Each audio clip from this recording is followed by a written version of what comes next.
మంచి ప్రియులారా, దేవుని వాక్యంలోకి మనం వెళ్దాము. హెబ్రీయులకు రాసిన పత్రిక 13వ అధ్యాయము 2వ వచనాన్ని మనం ఆలోచన చేద్దాము.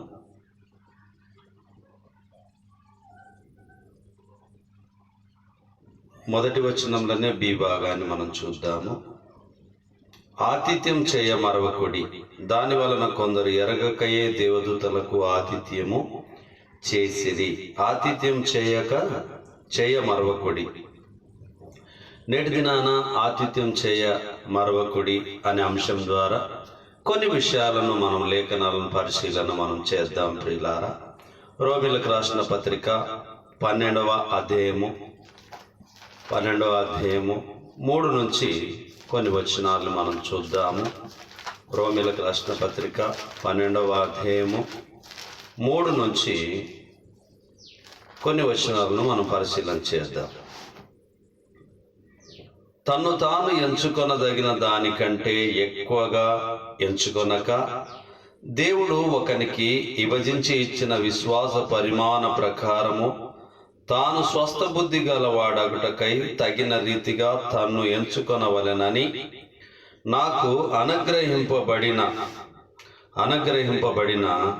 కృపను బట్టి మీలోనున్న ప్రతి వానితోనూ చెప్పుచున్నాను. ఒక శరీరములో మనకు అనేక అవయవములు ఉండినను, ఈ అవయవములన్నిటికి ఒక్కటే పని ఎలాగూ ఉండదో, అలాగే అనేకులమైన మనము క్రీస్తులో ఒక్క శరీరంగా ఉండి ఒకనికొకరము ప్రత్యేకముగా అవయములమై ఉన్నాము. మనకు అనుగ్రహింపబడిన కృప చొప్పున వేవేరు కృపావరములు కలిగిన వారమై ఉన్నాము గనక, ప్రవచన వరమైతే విశ్వాస పరిమాణము చొప్పున ప్రవచింతము, పరిచర్య అయితే పరిచర్యలోను, బోధించువాడైతే బోధించుటలోను, హెచ్చరించువాడైతే హెచ్చరించుటలోను పని కలిగి ఉందాము. పంచిపెట్టువాడు శుద్ధ మనసుతోను, పై విచారణ చేయువాడు జాగ్రత్తతోను, కర్ణించువాడు సంతోషంతోను పని జరిగింపవలెను. మీ ప్రేమ నిష్కపటమైనదై ఉండవలెను. చెడ్డదాన్ని నశయించుకొని మంచిదాన్ని హత్తుకొని ఉండుడి. సహోదర ప్రేమ విషయంలో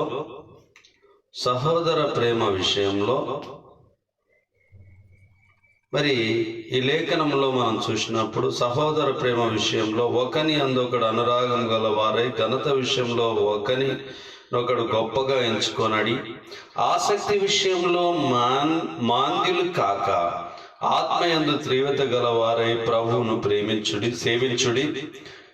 నిరీక్షణ గలవారై సంతోషించుచు, శ్రమయందు ఓర్పు గలవారై ప్రార్థన యందు పట్టుదల కలిగి ఉండుడి.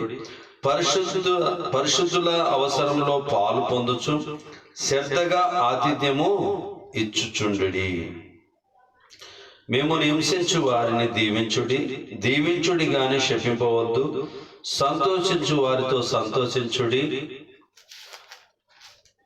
ఏడ్చు వారితో ఏడువుడి. ఒకరితోనొకడు మనసు కలిపి ఉండుడి. ఎచ్చువాటి యందు మనసుంచక తగ్గువాటి యందు ఆసక్తులై ఉండుడి. మీకు మీరే బుద్ధిమంతులమని అనుకోవద్దు. ఈ లేఖనము మనం ఆతిథ్యం గురించి మనం చూస్తూ ఉంటున్నాము. ఈ వచనాలన్నీ కూడా మనం ఎందుకొరకు మనము చదవగలిగినాము అని మనం ఆలోచన చేస్తే, ఈ విషయాలను మనము తప్పిపోకుండా, అంటే మన జీవితంలో ముందు ఉన్నటువంటి విషయాలన్నీ కూడా మనం చదువుతూ పోతుంటే ఆ కింద ఉన్నటువంటి విషయాలన్నీ కూడా మనకు అర్థమవుతూ ఉంటాయి. ఆతిథ్యం చేయడి అని చెప్పడం లేదు దేవుని వాక్యము. ఆతిథ్యం చేయ మరవకుడి అని సెలవిస్తూ ఉంది. అంటే ఆతిథ్యానికి ముందు ఏ విధంగా ఇవ్వాలి, ఎలా ఇవ్వాలి.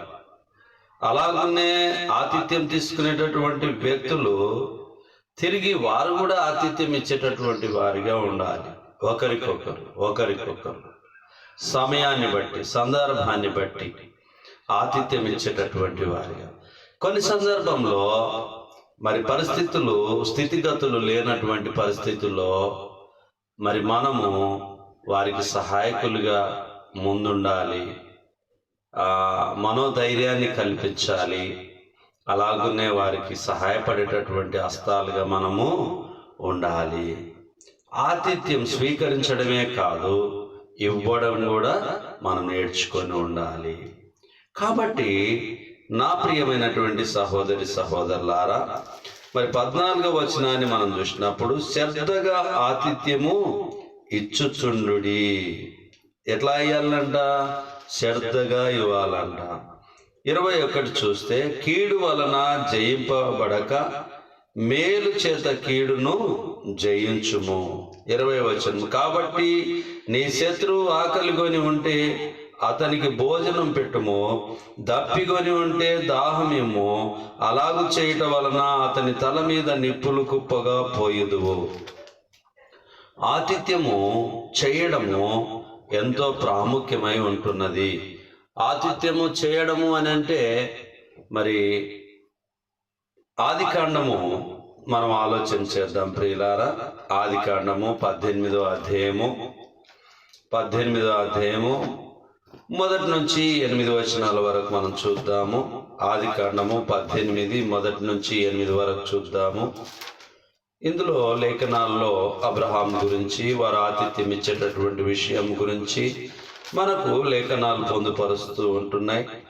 3 దేవదూతలకు అతిథి సత్కారం చేయట గురించి మరి ఇక్కడ లేఖనాలు మనకు కనిపిస్తూ ఉన్నాయి. 1 నుంచి మనం చదువుకుంటే ఈ లేఖనాలు మనకు ఏమని బోధిస్తున్నావో చూద్దాం ప్రియులారా. మరియు మమ్రే దగ్గరున్న సింధూర వనములో అబ్రహాము ఎండవేళ గుడారపు ద్వారమందు కూర్చొని ఉండి ఉన్నప్పుడు యెహోవా అతనికి కనబడెను. అతడు కనులెత్తి చూసినప్పుడు 3 మనుషులు అతని ఎదుట నిలువబడి ఉండిరి. అతడు వారిని చూచి గుడారపు వాకిట నుండి వారిని ఎదుర్కొనుటకు పరిగెత్తి నేల మట్టుకు వంగి, ప్రభువా, నీ కటాక్షం నా మీదనున్న ఎడల ఇప్పుడు నీ దాసుని దాటిపోవద్దు. నేను కొంచెం నీళ్లు తెప్పించెదను, దయచేసి కాళ్ళు కడుక్కొని ఈ చెట్టు క్రింద అలసట తీర్చుకొనుడి. కొంచెం ఆహారం తెచ్చెదను, మీ ప్రాణములను బలపరుచుకొనుడి. తర్వాత మీరు వెళ్ళవచ్చును. ఎందు నిమిత్తం గదా మీ దాసుని యొద్దకు వచ్చితిరనెను. వారు నీవు చెప్పినట్లు చేయమనగా అబ్రహాము గుడారంలోనున్న షారా యొద్దకు త్వరగా వెళ్ళి, నీవు త్వరపడి 3 మానికల మెత్తని పిండి తెచ్చి పిసికి రొట్టెలు చేయమని చెప్పాను. మరియు అబ్రహాము పశువుల మందకు పరిగెత్తి ఒక మంచి లేత దూడను తెచ్చి ఒక పనివానికి అప్పగించాను. వాడు దాన్ని త్వరగా సిద్ధపరిచెను. తర్వాత అతడు వెన్నను పాలను తాను సిద్ధం చేయించిన దూడను తెచ్చి వారి ఎదుట పెట్టి వారు భోజనం చేయుచుండగా వారి యొద్ద ఆ చెట్టు క్రింద నిలుచుండెను. ఈ 8వ వచనం వరకు మనం ఆలోచన చేసినప్పుడు మరి దేవునికి ఆతిథ్యం ఇచ్చినట్టుగా మరి ఈ లేఖనాలు మనకు యెహోవా కనబడెను అనేటటువంటిది ఈ లేఖనాలు మనకు కనిపిస్తూ ఉంటున్నాయి. మరి అక్కడ 3 కనిపిస్తున్నట్టుగా మనకు లేఖనాలు తెలియపరుస్తూ ఉంటున్నాయి. ఆ 3 కనిపించినప్పుడు ఆ 3కి కూడా ఆతిథ్యం ఇచ్చినట్టుగా మనకి లేఖనం మనకు పొందుపరచబడి ఉంటున్నది. ఎందుకు, ఏమిటి, ఎలా అని ఏమిటి ప్రశ్న వేయలేదు అబ్రహాం గారు చెప్పంగానే శారమ్మ గారు కూడా ఎందుకు, ఏమిటి, ఎలా అనేటటువంటి ప్రశ్న వేయలేదు. మరి ఇక్కడ ఆతిథ్యం ఇచ్చిన తర్వాత ఆతిథ్యం వరకు సిద్ధపరిచారు. ఇప్పుడు వెన్నం తెచ్చారు, పాలను తెచ్చారు, దూడను సిద్ధం చేశారు, భోజనాన్ని సిద్ధం చేశారు, రొట్టెలు చేశారు, అన్ని సిద్ధం చేశారు, వారు భోజనం చేశారు అనేది లేఖనంలో మనకు తెలియపరచబడుతూ ఉంటున్నది. అది కూడా మీ దాసుని మీద ప్రేమతో మరి వేచి ఉండండి ఇక్కడ అని చెప్పి త్వరగా తన పని తాను సిద్ధం చేసినట్టుగా మనకు అనిపిస్తూ ఉంటుంది. కొన్ని సందర్భంలో మనం కూడా పరిచర్య నిమిత్తం సేవకులమైనటువంటి మనం వెళ్ళినప్పుడు చాలా మంది కూడా వారు ఆతృత పడి ఎంతో ప్రయాసపడి వాళ్ళు ఏం చేస్తారు అని అంటే వారి ఇంట్లో ఉన్నటువంటి వాటిని మనకు సిద్ధపరుస్తూ ఉంటారు. కాబట్టి ఆనాటి నుంచి అబ్రహాం మొదలుకొని నేటి వరకు కూడా అనేకులు దేవుని యొక్క ప్రేమను బట్టి ఆతిథ్యాన్ని వారితో ఉన్నటువంటి వాటిని బట్టి ఇస్తూ ఉంటున్నారు. అయితే ఇక్కడ ఆతిథ్యం ఇవ్వడం వల్ల దేవుని చేత ఒక మాట ఇవ్వబడి ఉన్నది. 9వ వచనం, వారతనితో నీ భార్య అయిన శారా ఎక్కడున్నదని అడగగా అతడు అదిగో గుడారంలోనున్నదని చెప్పాను. అందుకు ఆయన మీదటికి ఈ కాలమున నీ యొద్దకు నిశ్చయముగా మరలా వచ్చేదను. అప్పుడు నీ భార్య అయిన శారాకు ఒక కుమారుడు కలుగునని చెప్పాను. శారా ఆయన వెనుక నుండిన గుడారపు ద్వారమందు వినుచుండెను. అబ్రహాము శారాయును బహుకాలం గడిచిన వృద్ధురాలై ఉండిరి. స్త్రీ ధర్మం శారాకు నిలిచిపోయాను గనక. ఇక్కడ మనం ఆలోచన చేద్దాం ప్రియులారా. స్త్రీ ధర్మం నిలిచిపోయిన తర్వాత అంటే ఈ లోకంలో మనం ఆలోచన చేసినప్పుడు స్త్రీ ధర్మం నిలిచిపోయిన తర్వాత వారికి పిల్లలు కలగరు. కానీ దేవుడు అనుకుంటే అది అసాధ్యమైనది కాదు అని చెప్పి నిరూపణ జరిగినటువంటి విషయమై ఉంటున్నది. శారా నేను బలము ఉడిగిన దాననైన తర్వాత నాకు సుఖము కలుగునా, నా యజమానుడు వృద్ధుడై ఉన్నాడు కదా అని తనలో నవ్వుకొనెను. అంతటా యెహోవా అబ్రహాముతో వృద్ధురాలైన నేను నిశ్చయముగా ప్రసవించేదనా అని శారా నవ్వనేలా, యెహోవాకు అసాధ్యమైనది ఏదైనానున్నదా? మీదటికి ఈ కాలమున నిర్ణయ కాలమందు నీ యొద్దకు తిరిగి వచ్చేదను. అప్పుడు శారాకు కుమారుడు కలుగుననెను. శారా భయపడి నేను నవ్వలేదని చెప్పగా ఆయన అవును నీవు నవ్వుతివి అనెను. అప్పుడు ఆ మనుషులు అక్కడ నుండి లేచి సొదొమ తట్టు చూచిరి. అబ్రహాము వారిని సాగనంపుటకు వారితో కూడా వెళ్ళెను. అప్పుడు యెహోవా నేను చేయబో కార్యము అబ్రహామునకు దాచెదనా. అబ్రహాము నిశ్చయముగా బలము గల గొప్ప జనమగును. అతని మూలముగా భూమిలోని సమస్త జనములను ఆశీర్వదింపబడును. ఆతిథ్యము అబ్రహాము ఇచ్చినటువంటి ఆతిథ్యం వల్ల దేవుని ప్రణాళిక, ఆయన ఆతిథ్యం ఇచ్చినా ఇవ్వకపోయినా దేవుని ప్రణాళికలో మరి అబ్రహాం గారికి శారమ్మకు కుమారుణ్ణి దయచేస్తానని గొప్ప జనం అవుతుందని చెప్పి దేవుని వాక్యము మనకు తెలియపరుస్తూ ఉంది. కానీ ఆతిథ్యం ఇవ్వడము అనేటటువంటిది ప్రేమకు సాదృశ్యమై ఉంటున్నది, చాలా ప్రాముఖ్యమై ఉంటున్నది. అందుకనే ఆతిథ్యము చేయ మరవకుడి. తిమోతి మొదటి పత్రిక 3వ అధ్యాయము 3వ వచనాన్ని మనం చూద్దాం ప్రియులారా. తిమోతి మొదటి పత్రిక 3వ అధ్యాయము 3వ వచనాన్ని చూద్దాం.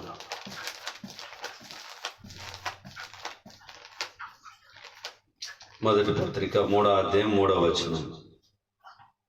2-3 కలుసుకొని ఉంటే చూద్దాం ప్రియులారా.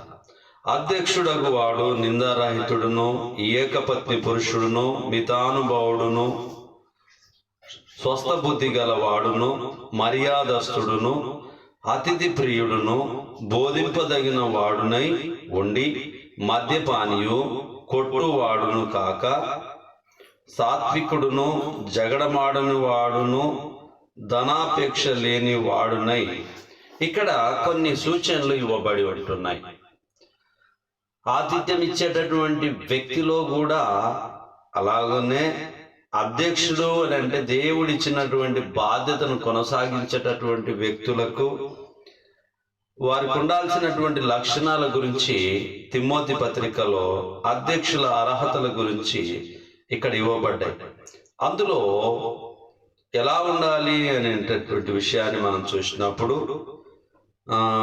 అతిథి ప్రియుడును, బోధింపదగిన వాడునై ఉండి, మద్యపానియు కొట్టువాడును కాక, సాత్వికుడును, జగడమాడని వాడును, ధనాపేక్ష లేని వాడై, ఏకపత్ని పురుషుడును, మితానుభవుడును, స్వస్థ బుద్ధి గలవాడును, మర్యాదస్థుడునుగా ఉండాలి. అంటే దేవుని యొక్క ప్రేమను, దేవుని యొక్క కృపను మనం క్రియారూపకంగా కార్యం జరిగించేటటువంటి వారిగా ఉండాలి. దేవుడు మనకిచ్చిన కొలది కృతజ్ఞతాస్తుతులు చెల్లిస్తూ ఆతిథ్యం చేయడము మాత్రము మర్చిపోకూడదు అని చెప్పి దేవుని వాక్యం మనకు జ్ఞాపకం చేస్తుంది. ప్రియులారా, ఆతిథ్యం ఇచ్చేటటువంటి స్థితిలో ఉన్నటువంటి మనము ఆతిథ్యం ఇచ్చేటప్పుడు చాలాసార్లు ఏం జరుగుతుంది అని అంటే, కొన్నిసార్లు చాలా బ్రహ్మాండంగా కార్యక్రమాలు నిర్వర్తిస్తూ ఉంటాము. కానీ పత్రికలు అందరికి ఇచ్చింటాము, ఆహ్వానం అందరికి పంపించింటాము, అందరి దగ్గరికి వెళ్ళింటాము. కానీ కొన్ని సందర్భంలో వ్యత్యాసాలు అక్కడ కనిపిస్తూ ఉంటాయి.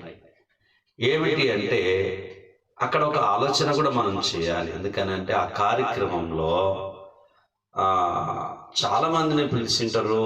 అందరినీ పలకరించడము అది సాధ్యము కాకపోవచ్చు.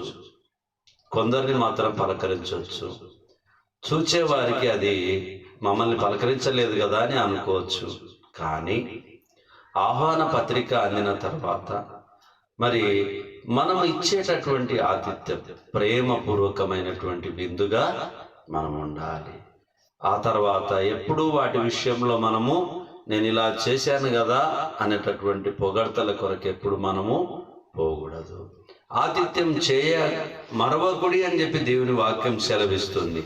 ఆతిథ్యం ఇచ్చేటప్పుడు మనము సాత్వికమైనటువంటి మనసుతో స్వస్థ బుద్ధి గల వారిగా ఉండి మరి ఆతిథ్యం ఇచ్చేటటువంటి వారిగా ఉండాలి. మరొక మాటను కూడా చూద్దాం ప్రియులారా. తీతు పత్రికలో ఒక మాట రాయబడి ఉంది, చూద్దాం.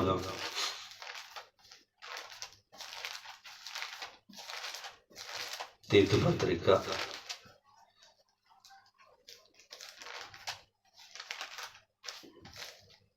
తీతు 1:8 వచనాన్ని చూద్దాము. తీతు 1:8. అతిథి ప్రియుడును, సజ్జన ప్రియుడును, స్వస్థ బుద్ధి గలవాడును, నీతిమంతుడును, పవిత్రుడును, ఆశా నిగ్రహం గలవాడునై ఉండి. ఎలా ఉండాలి అని అంటే, ఆతిథ్యం ఇచ్చేటటువంటి వ్యక్తిలో కూడా మరి ఎవరు పడితే వాళ్ళు ఇస్తే ఆతిథ్యంలో మనము పాల్గొనకూడదు అని చెప్పి దేవుని వాక్యం సెలవిస్తూ ఉంది. ఎందుకు అని అంటే, చాలా వరకు మనం అనుకుంటాము ఏముందిలే ఎవరిచ్చినా మనం ఆతిథ్యం స్వీకరించవచ్చు అని అంటారు. కానీ ఆతిథ్యం ఇచ్చేటటువంటి వ్యక్తిలో దేవుడు కొన్ని సుగుణాలను, దేవుని వాక్యాలు మనకు పొందుపరచబడి ఉంటున్నాయి. ఆ యొక్క ఆతిథ్యం ఇచ్చేటటువంటి వ్యక్తి అతిథి ప్రియుడిగా ఉండాలి, సజ్జన ప్రియుడిగా ఉండాలి, స్వస్థ బుద్ధి గలవాడుగా ఉండాలి, నీతిమంతుడుగా ఉండాలి, పవిత్రుడుగా ఉండాలి, ఆశా నిగ్రహం గలవాడునై ఉండి తాను హితబోధ విషయమై జనులకు హెచ్చరించుటకు, ఎదురాడు వారి మాట ఖండించుటకు శక్తి గలవాడగినట్లు ఉపదేశమును అనుసరించి నమ్మదగిన బోధన గట్టిగా చేపట్టు వాడునై ఉండవలెను. 7వ వచనం. ఎందుకనగా అధ్యక్షుడు దేవుని గృహ నిర్వాహకుని వలె నిందారహితుడై ఉండవలెను. అతడు స్వేచ్ఛాపరుడును, ముక్కోపియు, మద్యపానియు, కొట్టువాడును, దుర్లభము అపేక్షించువాడును కాక. ఈ లక్షణాలు ఉండకూడదు అధ్యక్ష పదవి చేసినటువంటి వ్యక్తిలో అని చెప్పి. కానీ ఆతిథ్యం ఇచ్చేటటువంటి విషయంలో దేవుని చిత్తం జరిగించి ప్రేమపూర్వకంగా అది స్వస్థ బుద్ధి కలిగినటువంటి వ్యక్తిగా ఇవ్వాల్సిందిగా దేవుని వాక్యం మనకు తెలియపరచబడుతూ ఉన్నది. కాబట్టి ఎవరమైనా మనము ఈ లోకంలో మనకిచ్చిన దాంట్లో ఏదైనా తృప్తి మేలు జరగాలి అని అంటే అందులో ఏముండాలి? కూరలో ఉప్పు ఉండాలి, ఆతిథ్యంలో ప్రేమ ఉండాలి. ప్రేమ లేని వాడు నా వాడు కాదని చెప్పి సెలవిచ్చాడు. కూరలో దానికి తగినంత ఉప్పు ఉంటే రుచి వస్తుంది, ఆతిథ్యంలో ప్రేమ ఉంటే అది ఫలితము వస్తుంది. కాబట్టి దేవుడు చూస్తున్నాడని చెప్పి ఆతిథ్యం కూడా మనము మాత్రం తినేదే కాకుండా మనం ఇచ్చేవారిగా కూడా ఉండాలి. చెప్పేవారిగా మాత్రమే కాకుండా ఆచరించేటటువంటి వారిగా ఉండాలి. బోధ మాత్రమే ఉండి మరి అనుసరించకుండా ఉంటే నిష్ప్రయోజకులముగా మనం నిలబడిపోతాము. ఆతిథ్యం ఇవ్వాలి, మర్యాదపూర్వకంగా ఇవ్వాలి, ప్రేమతో ఇవ్వాలి, జగడమాడని వాడిగా ఉండాలి, స్వస్థ బుద్ధి గల వాడిగా ఉండాలి, ఏకపత్ని పురుషుడిగా ఉండాలి. మరి ఎవరు పడితే వాళ్ళు ఇస్తే దాంట్లో మనము పాలిభాగస్తులం కావడానికి దేవుని మాటలు మనకు ఒక ప్రత్యేకంగా ఇవ్వబడుతూ ఉంటున్నాయి. ఆతిథ్యం ఇచ్చేటటువంటి వ్యక్తిలో ఉన్నటువంటి విషయాలు. ఆతిథ్యం ఇవ్వడం ప్రాముఖ్యమే, కానీ ఇచ్చే వ్యక్తి ఎలాంటి వ్యక్తి అనేటటువంటిది కూడా దేవుని వాక్యం మనకు తెలియపరుస్తూ ఉంది. ఈ లక్షణాలు ఉన్నటువంటి వ్యక్తిలో మనమందరం కూడా సంఘంలో సభ్యులుగా, క్రీస్తు సంఘంలో సభ్యులుగా మనమందరం ఉంటూ ఉండగా, మరి క్రీస్తు శరీరం ఏ విధంగా అయితే పవిత్రమైనదిగా ఉంటూ ఉన్నదో మనం కూడా పవిత్రతను, పరిశుద్ధతను అనుసరిస్తూ ఆచరిస్తూ ముందుకు కొనసాగడానికి దేవుని యొక్క ముఖ్య ఉద్దేశమై ఉంటున్నదనేటటువంటిది జ్ఞాపకం ఉంచుకోవాలి. పేతురు మొదటి పత్రిక 4వ అధ్యాయము 9వ వచనాన్ని చూద్దాం ప్రియులారా. పేతురు మొదటి పత్రిక 4:9 సనుగు కొనకుండా ఒకనికొకడు ఆతిథ్యము చేయుడి. ఎలా చేయమని చెప్తుంది వాక్యము? 17వ వచనం. అయితే అన్నిటి అంతము సమీపమై ఉన్నది కాగా మీరు స్వస్థ బుద్ధి గలవారై ప్రార్థన చేయుటకు మెలకువగా ఉండుడి. ప్రేమ అనేక పాపములను కప్పును గనక అన్నిటికంటే ముఖ్యంగా ఒకని ఎడల ఒకడు మిక్కటమైన ప్రేమ గలవారై ఉండి సనుగు కొనకుండా ఒకనికొకడు ఆతిథ్యము చేయుడి. సనుగు కొనకుండా ఆతిథ్యం చేయాలి. చేయగలిగినటువంటి పరిస్థితి ఉన్నప్పుడు ఆతిథ్యం చేయాలి. చేసేటటువంటి ఆతిథ్యాన్ని సనుగు కొనకుండా చేయాలి. మనము బలమున్న కొలది, మన శక్తి ఉన్న కొలది, దేవుడు మనకిచ్చిన కొలది మనం చేయాలి, కానీ అందులో సనుగు కొనకూడదు అని చెప్పి దేవుని వాక్యము మనకు సెలవిస్తుంది. తిమోతి మొదటి పత్రిక 5వ అధ్యాయము 10వ వచనాన్ని గమనిద్దాం. 5:10. తిమోతి మొదటి పత్రిక 5:10. సత్క్రియలకు పేరు పొందిన విధవరాలు పిల్లలను పెంచి పరదేశులకు ఆతిథ్యం ఇచ్చి పరిశుద్ధుల పాదములు కడిగి శ్రమపడు వారికి సహాయం చేసి ప్రతి సత్కార్యము చేయ బోనుకొనినదైతే ఆమెను విధవరాల లెక్కలో చేర్చవచ్చును.